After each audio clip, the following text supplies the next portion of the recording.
السلام عليكم ورحمة الله. أصحاب الشاحنات، أصحاب بوالور، أصحاب الرموك. كما قلنا لكم أن عندنا 30 سلسلة ديال الكاميو وديال الرموك. بدينا معكم في 12 سلسلة الأولى، وهذوما الكمالة 18 سلسلة. نمشيو معاهم ملي غنديرو السلسلة واحد راه هي التكملة ديال السلسلات الأخرين.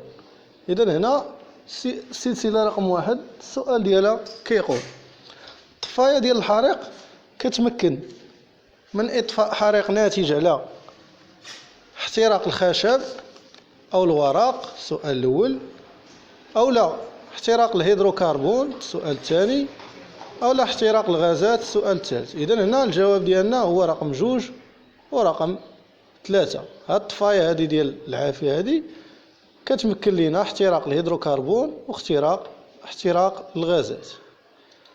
كاين شي أسئلة هنا اللي مهمين نهار الامتحان غادي توقفوا عليهم، زائد هذوك الأسئلة ديال البي دي اف ديال الطوموبيل، وخاصكم تجاوبوا على أساس كاميو ولا الرموك.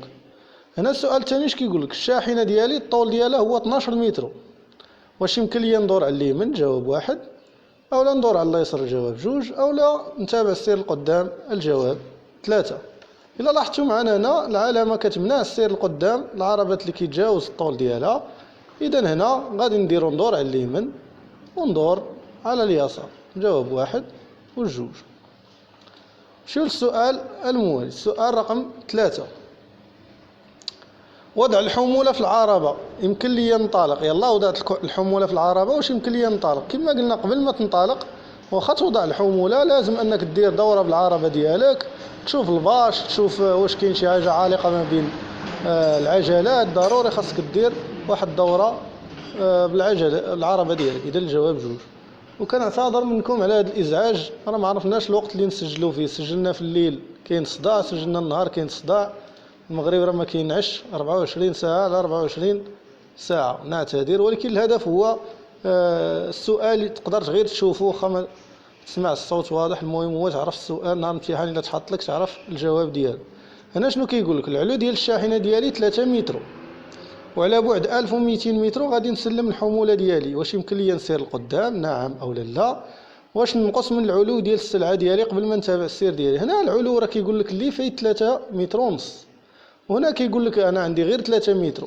إذا يمكن لي الجواب ديالي هو رقم 1 و4. يمكن لي نسير القدام وما ننقص من الحمولة من العلو ديالي. الجواب 1 و4. نمشيو للسؤال الموالي. السؤال رقم 5 كيقول: سياقة شاحنة نقل بضائع لحساب الغير واجب يكون كيتوفر على نسخة طبق الأصل شهادة تسجيل بالحساب الخاص. هنا كيقول لك السؤال حساب الغير، ولكن هو كيقول لك فوتوكوبي ديال شهادة تسجيل بالسجل الخاص. لا، ما عندناش علاقة بها.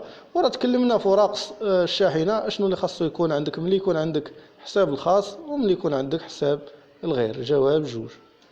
شو السؤال الموالي؟ السؤال رقم 6. في هذه الحالة يمكن لي نتجاوز؟ نعم الجواب 1، لا الجواب 2. واش نشغل الضوء الخضر؟ نعم الجواب 3، لا الجواب 4. هنا في هذه الحالة يمكن لي نتجاوز؟ نعم. علاش؟ لأن الطريق ذات اتجاه واحد أو خط متصل، المراية ما كاين حتى واحد. ولكن واش نشعل الضوء الخضر؟ الجواب لا، جواب 1 و4 هو الصحيح. انتقلوا للسؤال الموالي.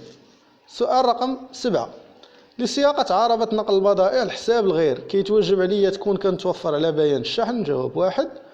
أو لا بطاقة الإند؟ الجواب 2. هنا قلنا السؤال هو اللي كيجاوب. السؤال قال لك حساب الغير، ولكن إلا رديتي معايا البال الصورة كاتب لك حساب الخاص.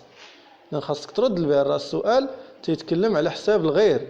إذا خصو يكون عندك بيان الشحن وبطاقة الإذن. الجواب رقم 1 و 2. أما حساب الخاص هو اللي كيكون عندك تصريح بالشحن والآخر وداكشي. إذا هنا بيان الشحن وبطاقة الإذن. الجواب 1 و 2.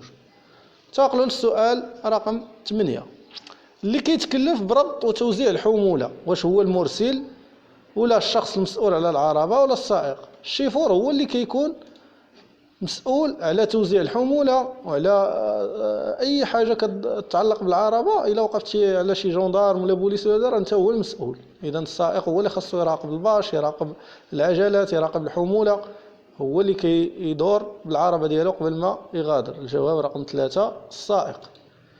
شوف السؤال الموالي، الوزن الحقيقي للمقطورة يمكن له يتجاوز مجموع الوزن مع الحمولة؟ الجواب واحد. ولا الوزن ديالها فارغة؟ الجواب جوج. دابا أنا خصنا نعرفوا غير المصطلحات، نعرفوا المعنى ديالهم. كاين مجموع الوزن مع الحمولة كيقولوا ليه الوزن الدارج، هذا هو اللي كيكون في كارد غريز.